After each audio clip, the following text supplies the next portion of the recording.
Greetings. In case we haven't met, my name is Anthony.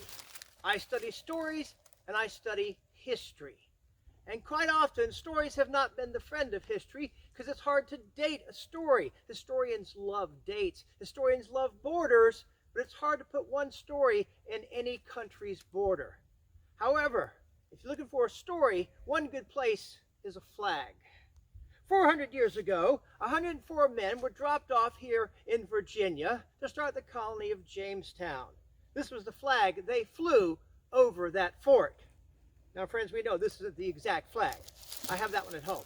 However, the flag that was up on top of those ships, 3 ships that came to America, this is the flag they flew, the flag of England, the cross of St. George. Now, through my studies, I cannot tell you a single story that I am guaranteed they told at the colony of Jamestown. However, these men were English, and they knew the story of St. George. I want to tell you that story right now. Now, some folks think that St. George was a Roman soldier. Some folks think he's a man from Turkey. For some people telling the story, he is a knight returning from the Crusades, a knight from England. Nobody really knows who St. George was. It doesn't matter. What matters is that he slew the dragon. He's traveling through northern Africa. He comes to a town, and the town it's not looking good. The crops in the field are rotting. Over there in the pasture, the cows are too weak to move, laying down. Many are dead. This town is not doing well. He comes to the gate. There's a pauper, a beggar in the gate. George asks, what has gone wrong here? And the man explains, we have a dragon. There's a lake not far away outside of town. The dragon comes up every night to retrieve his sacrifice. We have to sacrifice a person every night to this dragon. We started out with sheep, but then he tasted human flesh. From now on, all he wants is humans. So we have a lottery to decide who goes next.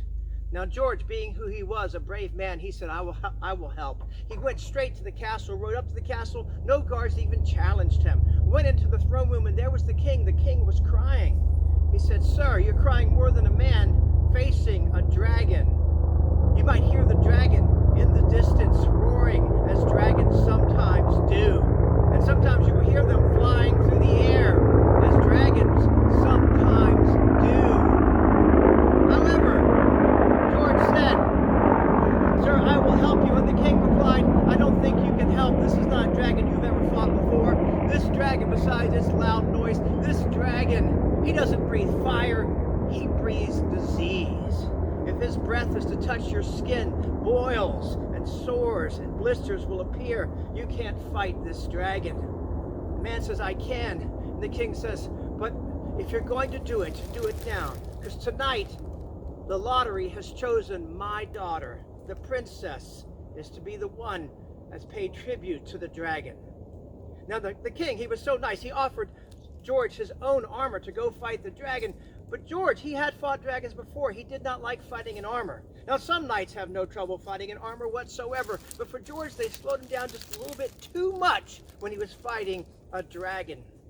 And for George, he always had his faithful dog Chupa, who went with him wherever he was. Good, faithful Chupa. And fighting a dragon, most of the dragons George fought, they were fire-breathing dragons. It never made sense to George to just wear your own cooking pot for the dragon to cook you in. That made no sense. But George headed out to fight the dragon. He got down to the lake, and the princess was tied to a tree. The villagers had tied her there to make sure she would not run away. But she was a brave girl. She would not have run away at all. And she starts to untie the girl. Just as he gets her loose, the dragon rises up from out of the lake. He sees George. He knows what George is there for. The dragon attacks, but George is fast. He swerves off to the side, and the dragon can't catch him. He keeps flipping and swirling. The dragon can't catch him. And finally, George, who had this long spear, he stuck it up under the dragon in a soft spot. But it was only enough to anger the dragon, not enough to kill him. And the spear, it broke in George's hand. George was losing badly. At one point, his shirt, it got torn, and he looked down, and now there were sores and blisters appearing on his arm. It was a terrible, terrible thing, but he kept fighting. He's like, what am I doing wrong? I usually can beat a dragon. What am I doing wrong? And he jumped behind a tree and slid under a rock, trying to figure out, just take a moment's breath to figure out what was wrong. And then he remembered he was a Christian knight. He believed in the cross. The cross was power for him. He said a quick prayer and he stepped out. Now, friends, he did not pray for strength. He did not pray for courage. He had those. He prayed for wisdom. And he stepped out to fight the dragon, and he remembered there were some dragons that if you could collar them, they would become docile. And George took off his belt, and he ran, and he jumped on the dragon, and he pulled the belt across the dragon's neck. But the belt, it frayed and tore because the dragon's scales were so sharp. He held on as much as he could. The dragon's trying to throw him off and throw him off. And finally, he yells to the princess. The brave girl had not run away. "Throw me your bodice. Throw me your bodice." She has no idea why, but she very quickly starts unlacing and unlacing and unlacing, gets the bodice off, throws it to George. He puts it around the dragon's neck, and suddenly the dragon becomes docile and sits down. And George, he hopped off the dragon.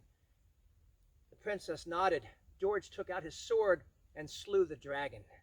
Now the king was so happy. He offered the daughter in marriage. He offered half the treasure in his kingdom. But George said no, because he had other people to save, other dragons to slay. Friends, we now know the story of the cross of St. George. Thank you.